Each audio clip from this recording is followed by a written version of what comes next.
শিক্ষকের বয়ান, সংবাদ মাধ্যমে আসা প্রতিবেদন, ছবি ও ভিডিও প্রমাণের ভিত্তিতে আমরা যতটুকু জানতে পেরেছি সে অনুযায়ী গতকালকের এই অনাকাঙ্ক্ষিত ঘটনার সূত্রপাত হয় বৈষম্য বিরোধী ছাত্র আন্দোলনের ব্যানারে একটি মিছিল থেকে কতিপয় ছাত্রদল সমর্থকের উপর কতর্কিত হামলার মাধ্যমে, যা ভিডিও ফুটেজে স্পষ্ট প্রমাণ হয়েছে। সেই মিছিল থেকে ধারণকৃত একটি ভিডিওতে দেখা যায় যে যখন ভুক্তভোগী সেই শিক্ষার্থীরা ক্লাস শেষে অতি সাধারণভাবে মিছিলটির পাশ দিয়ে হেঁটে যাচ্ছিলেন, তখন বৈষম্য বিরোধী ছাত্র আন্দোলনের কুয়েট কমিটির আহ্বায়ক মোহাম্মদ উমর ফারুক 2019-20 সেশনের শিক্ষার্থী মোহাম্মদ উমর ফারুকের প্রত্যক্ষ উস্কানিতে কতিপয় মিছিলকারী তাদের দিকে অতর্কিতভাবে তেড়ে গিয়ে ধর বলে হামলার সূচনা করে। ভুক্তভোগীদের বয়ান অনুযায়ী তাদেরকে ধাওয়া দিয়ে ও মারধর করে কুয়েট গেটের বাইরে নিয়ে যাওয়া হয়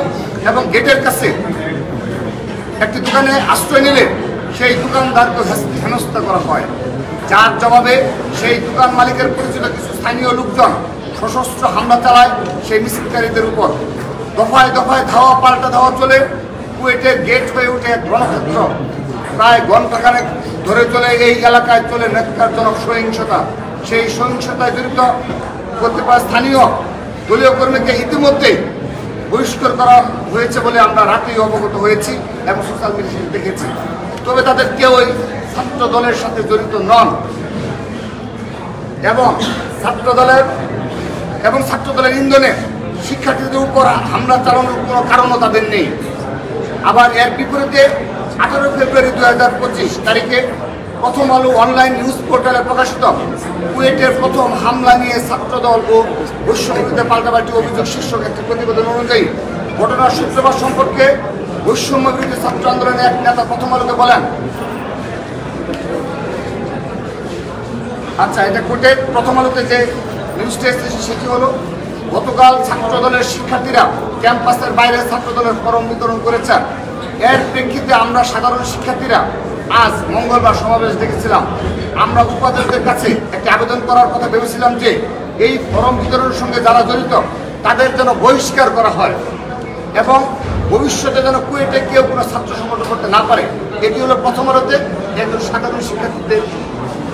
বৈষম্য বিরোধী একজন শিক্ষার্থীর উদ্ধৃতি। কিন্তু পরবর্তীতে জানা যায় যে বাংলাদেশ জাতীয়তাবাদী ছাত্র দলের পক্ষ থেকে উক্ত সদস্য ফরম পূরণ কার্যক্রম শুরু না হলেও বাংলাদেশি জাতীয়তাবাদী আদর্শে উজ্জীবিত শিক্ষার্থী হিসেবে পরিচিত বলে তারা সহ আরও কিছু শিক্ষার্থীকে হেনস্থ করার উদ্দেশ্যে চিহ্নিত তালিকাভুক্ত করে সাধারণ শিক্ষার্থী ব্যানার আড়ালে লুকানো বৈষম্য বিরোধী ছাত্র আন্দোলন ও আন্ডারগ্রাউন্ড রাজনীতির ধারক বাহক ইসলামী ছাত্র শিবিরের গুপ্ত কর্মীরা এবং ক্যাম্পাসে রয়ে যাওয়া ফেসিবাদী নিষিদ্ধ সংগঠন ছাত্রলীগের কর্মীরা বাংলাদেশ জাতীয়তাবাদী ছাত্র দল কুয়েট ক্যাম্পাসে